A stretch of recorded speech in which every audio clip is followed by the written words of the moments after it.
Clubhouse.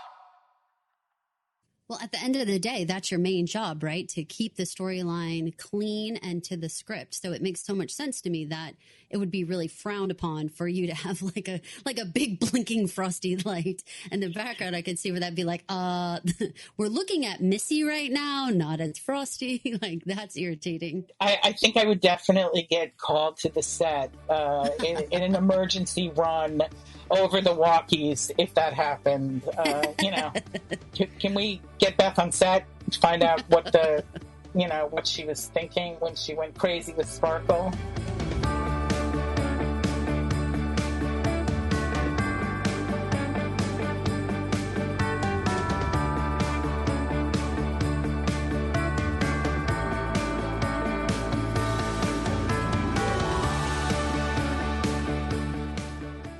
Hey, Beth. Hi, Caroline. So nice to be back with you on decorating the set from Hollywood to your home. Super happy. We have been talking about summer. We got a chance to talk about fall, and now we finally get a chance to talk about winter. Winter is my favorite season. I'm a January why? baby. I think I've just always been drawn to the cold weather, and growing up in Manhattan, it was usually a snow day on my birthday. And I just love it. You know what, Beth? What's so sad with all this virtual school business? I hear no more snow days for like the rest of eternity. Ugh. Terrible. That's rotten. Who knew that would happen, man? All those mornings praying the school buses would be blocked in. Oh gosh, it's so different these days. Everything's different, but we're going to try to adapt. We are. I'm so excited to get to talk about winter with you, especially I want to talk to you about all of the different things that you have to consider when you're doing your sets during the winter time, because I know it must be incredibly challenging dealing with the weather, especially in New York City. I mean, you're not out in LA where you've got these like sunny days every day. How do you deal with all the different things that go on in winter on set? Well, it's an interesting proposition to think about because it actually requires more planning than usual. We are always shooting out of sequence. So maybe one day we're shooting a scene that would have to match to the next scene, but there's 2 or 3 days in between. So when weather is predicted that we can't control, we have to do 2 things in my department. We have to either bring the snow on and add snow and weather, or we have to remove the snow. And we use heat guns and different kind of equipment, and certainly lots of shovels for the set dressers to remove snow. That comes under your department, heat guns and snow shovels? It sure does. Oh my gosh. On the East Coast, we cover every kind of thing like that, and sometimes it falls under the greens department, but it's actually still a part of what myself and my lead man have to be concerned with. What department actually handles like things like actually that snow? Like I've been on a lot before and I've seen it. It's so funny. It looks like a roller drum, like for the lottery practically, right? Like up above that actually does the snow. Who's in charge of stuff like that? Here where we work, it falls under special effects, but as we say in the union, a prop is a prop, meaning that we're all in the department to be trained and to be able to execute any of the tasks. So, if it's a small snow job, my direct department would handle it. The other interesting thing that we think about in terms of weather is a true behind-the-scenes scenario called a cover set. And a cover set is when the weather is so disruptive that we say we're going to cover, meaning we're going to an interior set that's covered with no snow falling in it. Preparing those cover sets usually happen very quickly. As much as you can plan for weather, especially the last couple of years on the East Coast, one day it could be snowing and the next day it's 50 degrees. Right. Or you could have like a tornado or an earthquake. Yeah, exactly. It's been the craziest.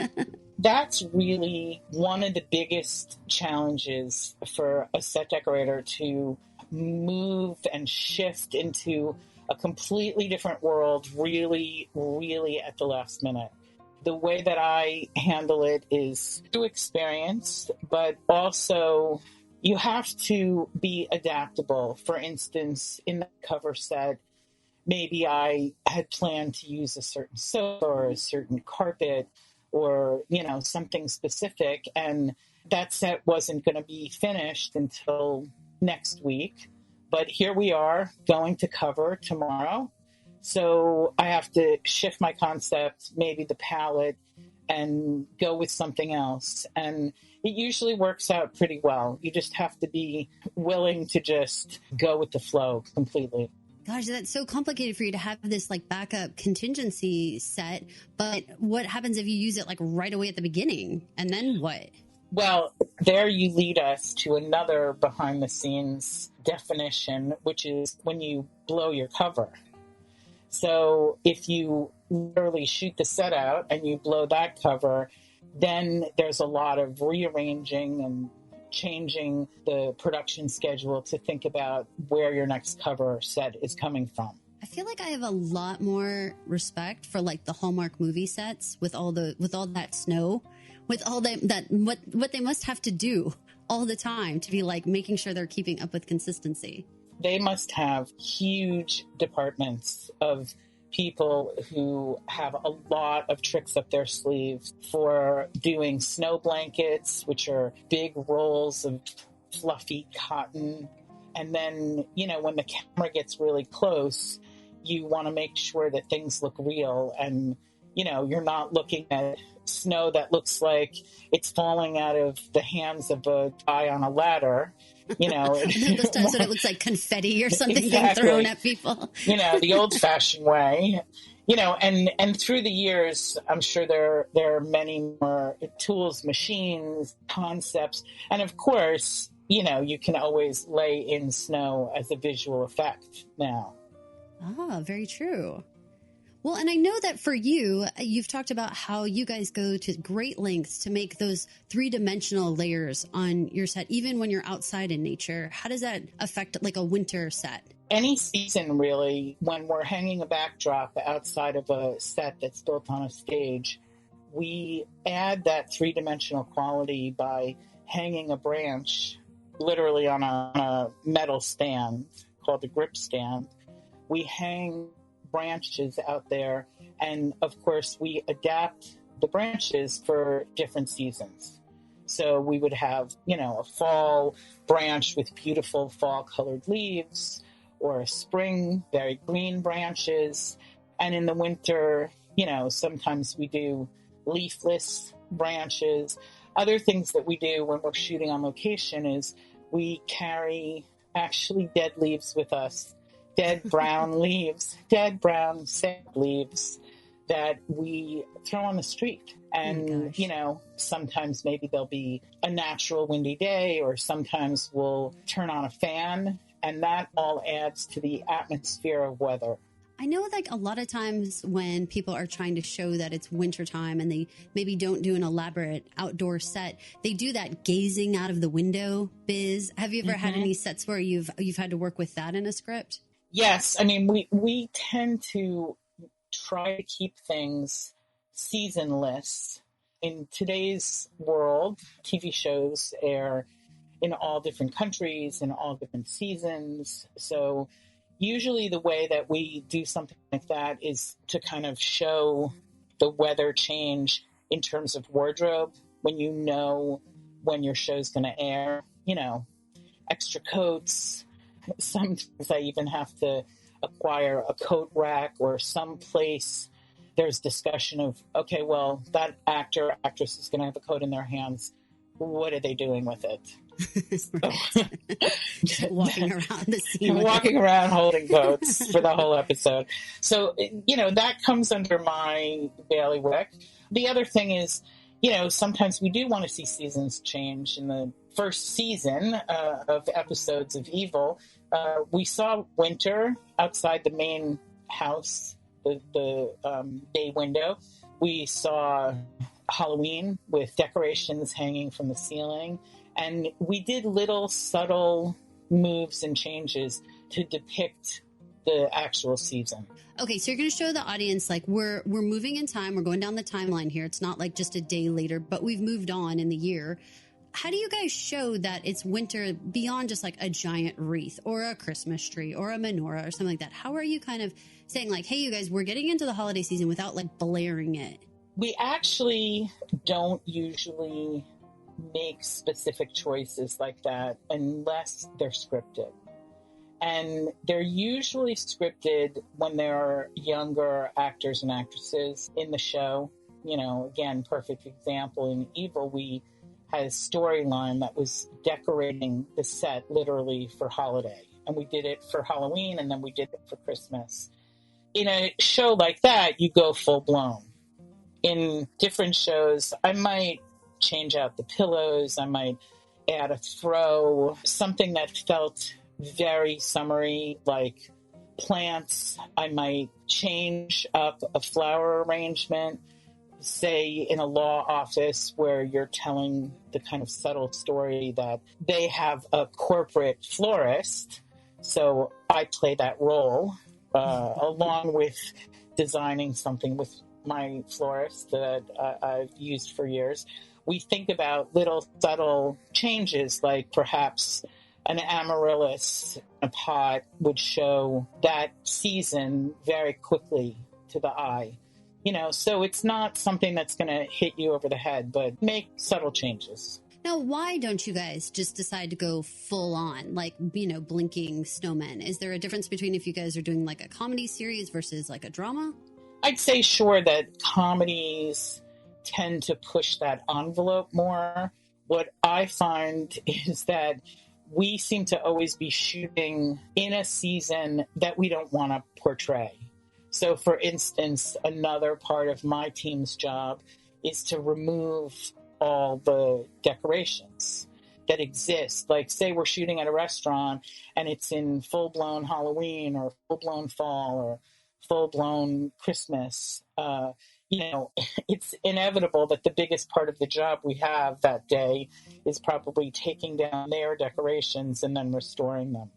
Oh gosh.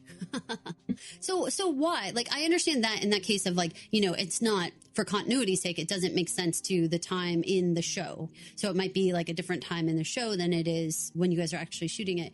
But why not just have like the big blinking lights and all that stuff? Like, how does it affect the storyline? Oh, because Caroline, we're just anti-holiday in the film business. Y'all are not. No, it's, you know, it really is so script related. From a visual standpoint, we want to be able to shoot things in blinking lights and all that kind of distractions. Very hard on the director of photography and what the camera sees. But also, especially in television, you know, you don't want to cloud up the view. As I've said before, we watch for things growing out of the actors' heads, whether it's artwork or an orchid or really anything behind them. You know, sometimes it's nice to have like some twinkle lights in the background, you know, that we call, we shoot in soft focus. So they just give a glow. But sometimes the change in a set or the addition of holiday stuff becomes what you're focused on. And fans tend to notice it almost too much, and it can distract you from the storyline. Well, at the end of the day, that's your main job, right? To keep the storyline clean and to the script. So it makes so much sense to me that it would be really frowned upon for you to have like a big blinking frosty light in the background. I could see where that'd be like, we're looking at Missy right now, not as Frosty. Like, that's irritating. I think I would definitely get called to the set in an emergency run over the walkies if that happened. You know, can we get Beth on set, find out what she was thinking when she went crazy with Sparkle? Actually, I think sticking with my concept, both in your own home and on set, a little bit of sparkle goes a very long way. Oh, Beth, those are words to live by, because I feel like that's a common pitfall that people find themselves stumbling into when we get near to the holiday season. And just in winter in general, they tend to think like more glitter, more sparkle, better. aside from cleaning up sparkle that could literally live in your house for years to come. Have you seen those freaking cards you can send people that have like glitter and confetti and crap in it? And you like open it up and it like goes everywhere. You know what I have seen, which is just a completely remarkable creative project, was to banish all these package stealers. A really smart engineer created a box that literally exploded in glitter after it was taken by the robbers. And nice.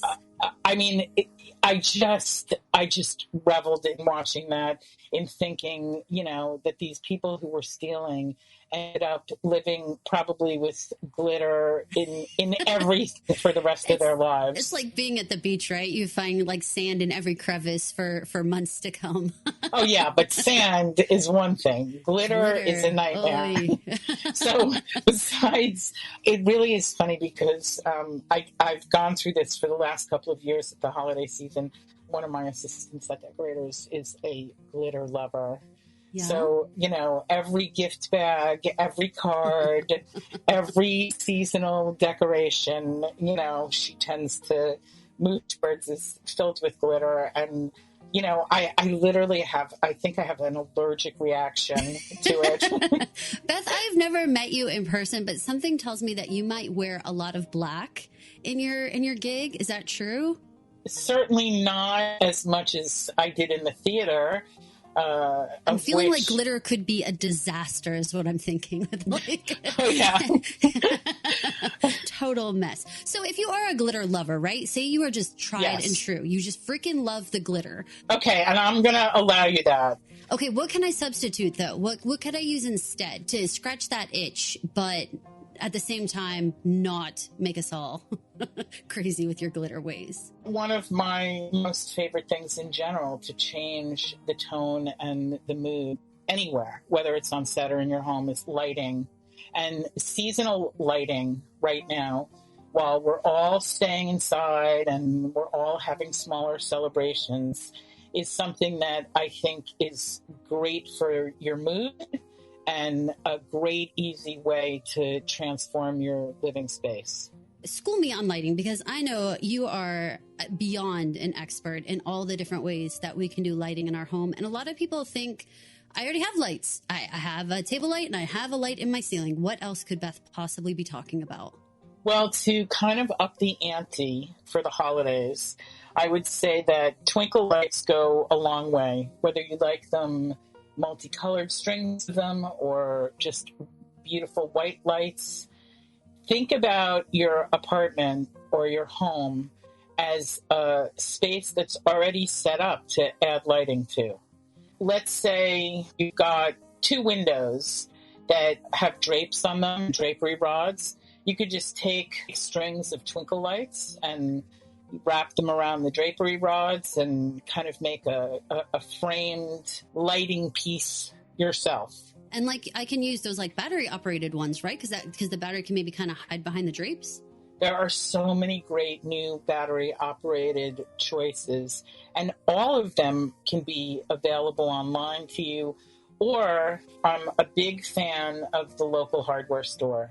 And at this time of the year, small businesses need our help.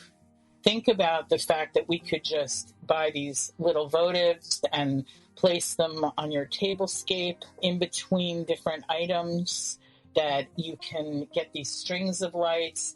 Even some hardware stores have a few more kind of decorative items.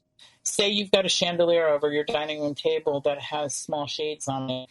This would be the time to change the shade color. Maybe a hunter green or some kind of plaid red and green shade for the holiday.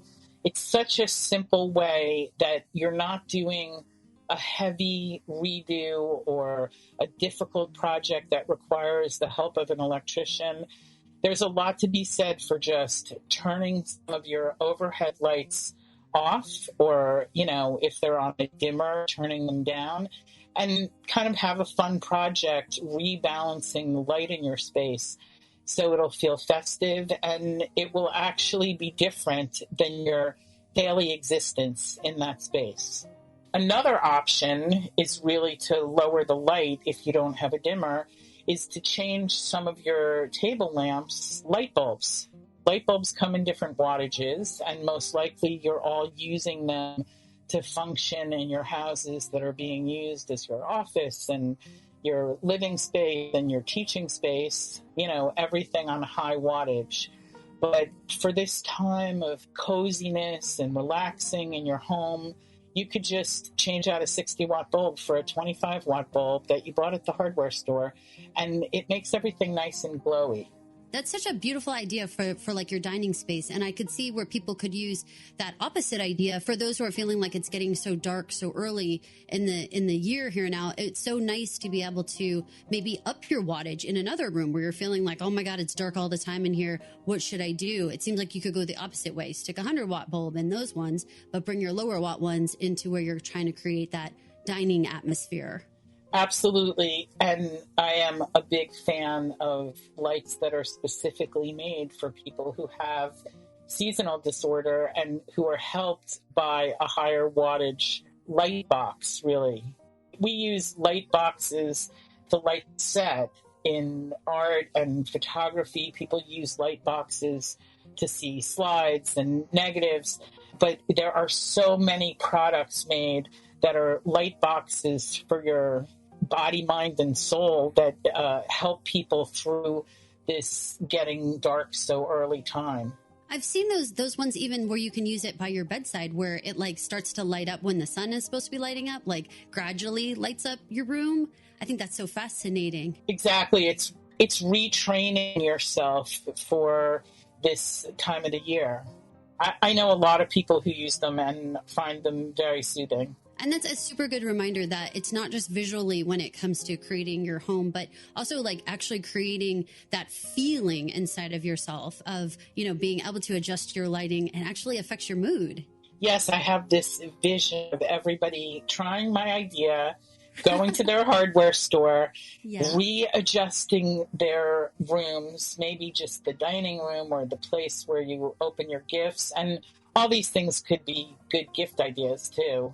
But I have this vision of it just being so beautiful and glowy and everybody walking in and saying, hey, what happened? Yeah, like this feels like a completely brand new space, and all you did was change out your light bulbs, y'all. Yeah. Like that's amazing. I know they even make like flickering ones like candles. So moving into sort of like that candle idea, I know that is a really popular idea this time of year. Yeah, you know what? I just recently did on a job. We needed candles on every table at a restaurant, and we bought those kind of classic candles that you find in a hardware store. The nets on the glass candle, they come in gold and red and clear, and we took the nets off them. So, they do look more upscale and less casual. And because we couldn't light candles on set, because that requires, again, pyrotechnic permits and more complicated things, we actually drilled out the candle that was in it and laid in one of those votives that are rechargeable and flicker. So we got the effect of the flicker in what was already sold as a candle votive, and we didn't have to light it. There's so many options now. I know you were telling me that there's even an option for like if you put like a string of lights inside a floral arrangement, there's even a different option than the battery. Yes, often I use these little pin lights that come in all different colors. Sometimes it's a little hard to find those, but you could try a floral supply place online. What you do is we put them on a little stick and wire them in, and you pull a tab, and they're just lit for 2-3 days. Oh, that's amazing. So, the floral arrangement then takes on a whole different glow. So let's say your colors for the holiday are blue and silver. You could get these little blue lights and put them in different things, and they just have this cast and glow for a few days. or you could warm it up with gold ones. But I've used them many, many times for floral arrangements, celebrations, for that kind of holiday decor. So speaking of different like live plants or using some greenery around, I know that people typically go towards a wreath, but what are other options? What are other ways to bring in some life? Yes, we're all about in these times still keeping our options open for staying outside and bringing nature inside. Another way that I do that, which is more just about the winter season than any specific holiday, is actually with pine cones. In the movie that I did, Hide and Seek, with Robert De Niro, we actually collected a huge, beautiful wooden bowl of pine cones that we played on the dining room table. Pine cones really say the season of this time, along with our scented candles, the scents of winter, like evergreen, hot cocoa, and peppermint, and pine. That all ties into the pine cones.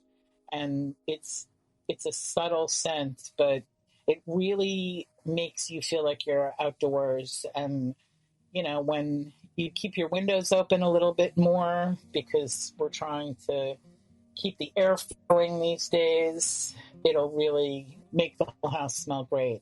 I love the textures that you're bringing in with the pine cones and the evergreen that we can put around. Talk to me more about like what are the winter trends for 2021 when it comes to colors and textures and just patterns? There are some specific trends. One thing that I use often, maybe people might want to consider this year, because everyone's downsizing and saving money and just wanting to be cozy, is instead of getting an entire tree, you can get runs of evergreen, kind of a garland of evergreen. And that's something that you could put on your table to rest the pine cones on. It's something that you could dress your mantelpiece with and put candles in and around it. That naturally lasts for a couple of weeks and brings that evergreen smell into the house too. Another trend, huge trend in COVID and just in the winter coming, we see our knits, big, chunky knit throws and pillows and comfy, cozy slippers and I don't think my Facebook feed is going to be happy with me until I buy a chunky knit. It just keeps saying you might have to. It's like every single thing. It's like CHU. Like it just goes down my screen. Like I'm like, okay, Facebook, I got you. Chunky knit is definitely the buzzword this season. It is, and just imagine those knitting needles and how big they are to make these chunky knits. But look, it's in clothing. It's in decor, it's everywhere. And it is true that, again, when we're thinking about more of our body and spirit within our home, not just the visual, during these times, I think those are things that people want, being wrapped up in a beautiful chunky knit throw or blanket. It has a soothing effect. And it's something that we all need right now. I know you talked with us a lot about in the fall about sort of having that handcrafted or homemade kind of feel gives that quick feeling of coziness and nostalgia. And that even just when you said the knitting needles, I immediately thought of like a grandma or a loving aunt that maybe made me like an Afghan or something. And so just even thinking about chunky knit and stuff around my house makes me feel like family. The other trend, I think, because we've all been so separated from each other, is I'm seeing a lot of gift ideas and decor ideas that include photos, family photos, whether that gets printed on mug like we've seen in the past. But now they're actually doing bigger items like pillows.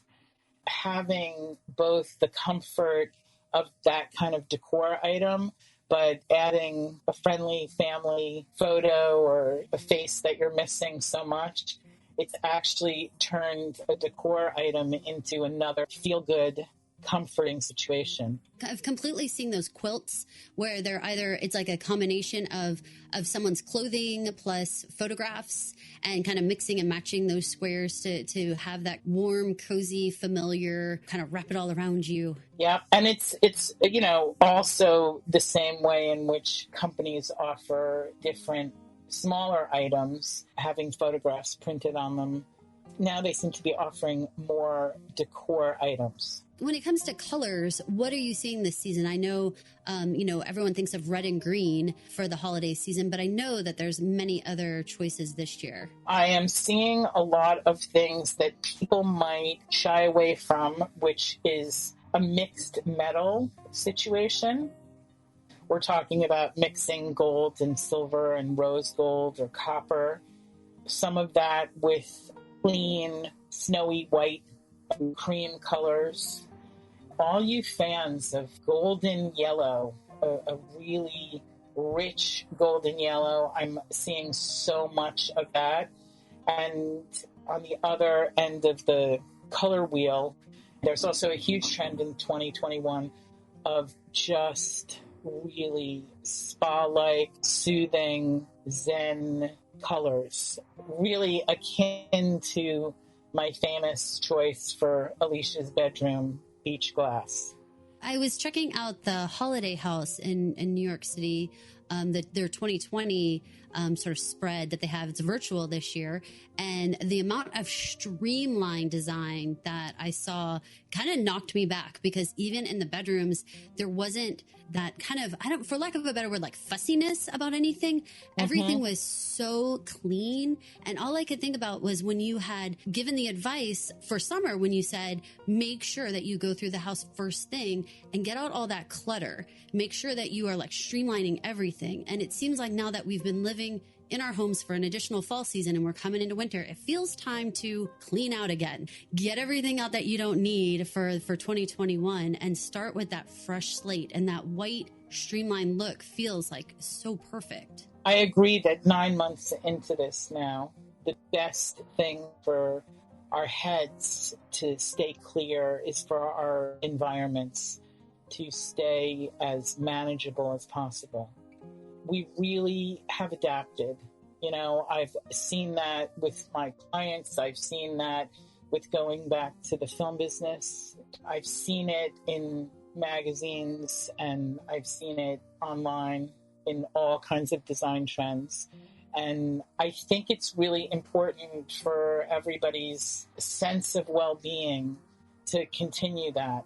We're all surrounded with less things because we've had to adapt and make room for home learning and homework. And, I don't think people are going to flea markets and shopping as much and making different decisions for what they're going to put their money into. But I think it's also a really good thing spiritually to just keep your environment in check so you can keep your mind clear, and there are going to be things that are cluttering up. There's going to be holiday gifts and wrapping and all kinds of fun things. And I think it's best to keep your environment open for that. So during this holiday season, bringing the focus back on sharing your Thanksgiving and your holidays with family on Zoom. Just like decorating on sets, you are showing your point of view, and you want everyone to see you and your family instead of the clutter around in your Zoom backgrounds. And if I was going to actually tell you to invest in something, since we're having all these celebrations via Zoom, getting a tripod for your phone so everyone can be seen, thinking about even creating a schedule for your holiday celebration. Maybe you start with one family in one time zone and you do the start of your celebration. Maybe that's where you have breakfast with them and schedule another Zoom for the afternoon and another one for the evening. So it's not all so overwhelming, but it's spread out through the day and gives everyone a chance to enjoy their personal holiday, but then watch their other friends and family enjoying theirs. One big thing that I've seen a lot of people talk about, and I know that you've had questions about, is lighting when it comes to Zoom holiday time, because, you know, we all want to look our best. We all kind of feel like we've put on a couple pounds since all of this started. And, you know, the last thing you want to do is look all shadowy for the holidays. So definitely tell me, what do you think that people could do to kind of balance the light in their space, and thinking about the fact that we are going to be sitting around probably a dining table? Well, either a dining table or in the living room. You know, now that we've all done our handy dandy hardware store update in the lighting department, and we've all acted as our own director of photography and set decorator with me still by your side, I would say that you're almost all camera ready, and adding these little lights that are available to clip onto your computer or your phone, you know, something to take the out of people's faces. Those ring lights are like a miracle. They make you look like so sparkly and just like fresh faced. And that's probably the best thing as the family gift. You know, something that's simple and easy. You don't have to be a lighting technician or an electrician to deal with. It's just clip on and go, and really push yourself to celebrate that way and let people come together. So if you only want to pick like a room or two, because Lord knows we're all using every extra space now in our homes for homework tables and all kinds of work at home. If you only had to pick a room or two, where would you say to focus our decorating? You know, going back to how we shoot on stage sometimes with a 2-wall set or a corner of the room, or the camera's not going to see the entire set. It's only going to be angled in a certain way. That's another thing you should consider in your own home. You don't have to decorate the whole house because you're going to share this special time in one room, most likely a dining room or your main living space. So think about things that can also help with the decor. Very often I'm doing a scene that involves food or people sitting down at their dining table. I actually use food, mostly desserts, as decoration. So I might do a whole sideboard of different desserts on different kind of platters, maybe some 2 or 3 tiered plates or platters, so you get things up higher. Think about your tablescape. And of course, you always want people to be able to see each other, and you don't want anything interrupting your Zoom shot. So in some places, like on a buffet against the wall, you want to create different levels. But on the main table where you're sharing the view with everybody, you can do low profile decor by doing the length of the table, or if you have a round dining room table, do it in the round. Different items, the greens, the flowers, the low votives, and do more of a collage of items. I know I've seen you do this where you've like collected it in like a tray or like one of those kind of like long trough kind of looking containers. Exactly. That's where the pine cones work perfectly. And they can be varied sizes. One of the things that I think that is like easily overlooked is that there's different like shapes of pine cone. You know, there's like those long skinny ones and there's like kind of those fatter ones. I'm in a pine tree land around here, so we get a lot of those long ones. You can like actually create these different shapes and different textures because they're also different. We even have those little tiny, they're like pine balls. Do you know what those are so like? Beautiful. Yeah. And so like acorns and stuff like that still are kind of around here because we don't get snow, so it kind of goes longer. But there's so many really beautiful shapes in nature that you can mix in with those twinkle lights and all those beautiful votives. It's kind of the same theme of how we were talking about doing shells and citrus and stuff in the summer.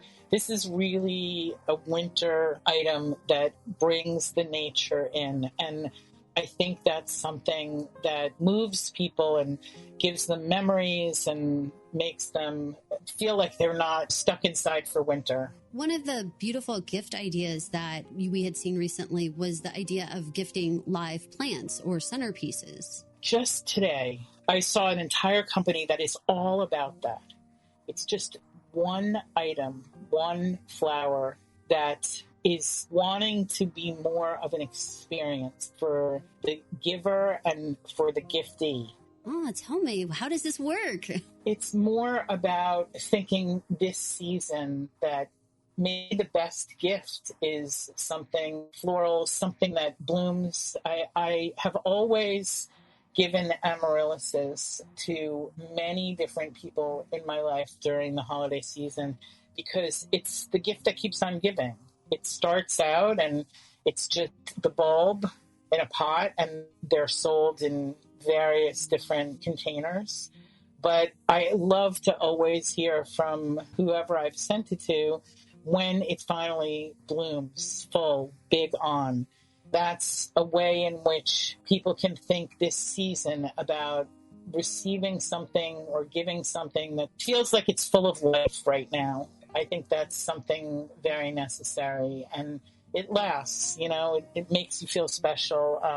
Receiving flowers or any kind of live greenery, bringing that into your house is something that I always do on set. It is my consistently necessary top layer that can change any set, and you can have that at home as well. I feel like flowers and floral arrangements in general, it feels like such a luxury to me. It's not something that I would typically buy for myself. So it feels so special. It feels like a way to make a dining table feel like this is a very important occasion. I have purchased flowers. Exactly. This is a big I'm serious deal. now. Yeah, like we are celebrating, like kick it up a notch.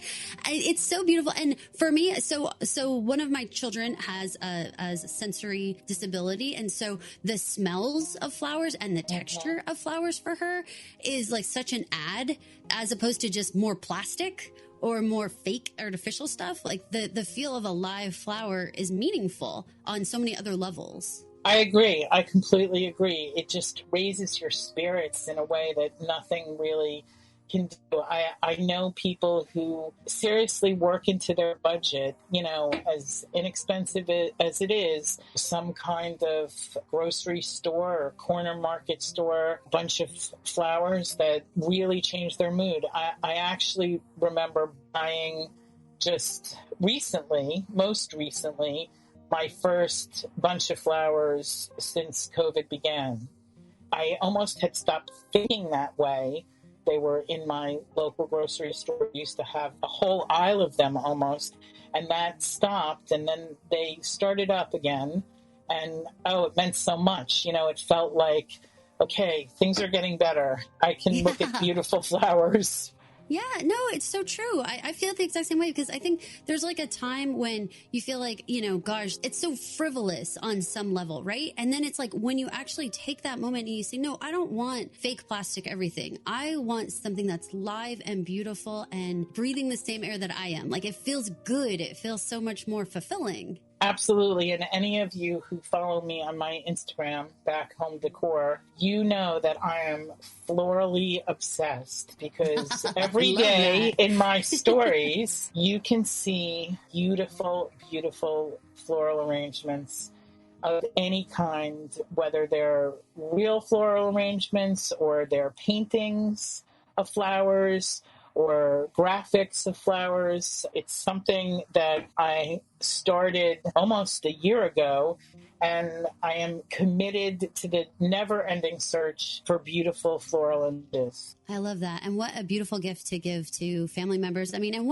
it's one of those things, sometimes when you give gifts, Beth, and you think, does that person ever even enjoy that? Like, I have no idea if they used that particular item or whatever, but with Zoom, and if you give something like a beautiful centerpiece, guess what? You'll probably see it on your Zoom shot. And like, how satisfying is that as the gift giver to see your gift in action there?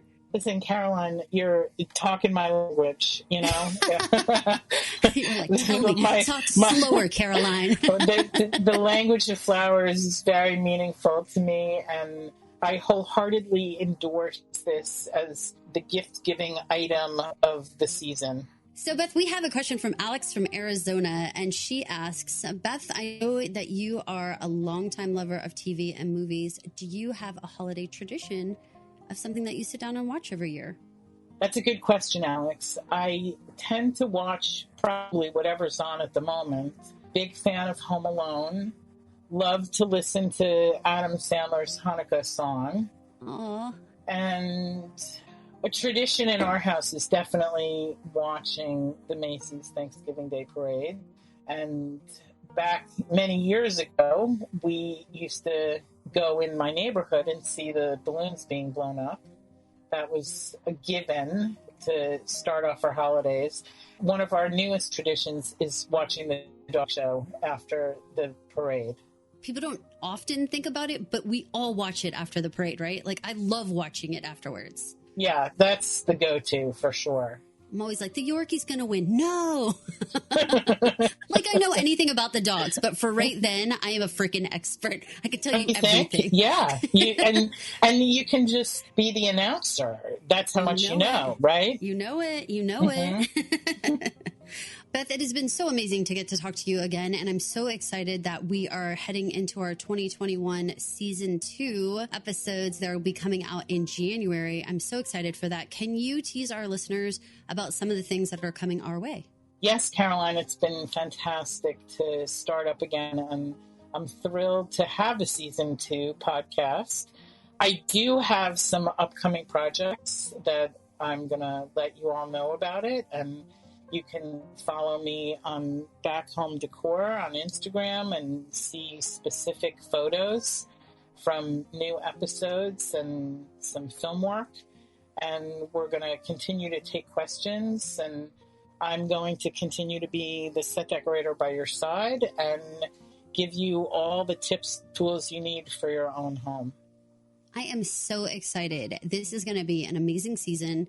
Beth, this has been another amazing episode of Decorating the Set from Hollywood to Your Home. I'm so excited about Season 2, and I wish you a very happy holiday season. Caroline, I wish you a very happy holiday season as well. And remember, you don't need to deck the halls or Jingle Bell Rock, because you can spin a dreidel with Captain Kirk and Mr. Spock. Words to live by, Beth. Please remember to rate, review, and subscribe to Decorating the Set on Apple Podcasts or wherever you listen. 5 stars, people. 5 stars. Thank you guys so much for listening. Decorating the Set from Hollywood to Your Home is a Pod Clubhouse original production. Recorded, edited, and produced at Pod Clubhouse Studios. For more information, please visit us online at podclubhouse.com.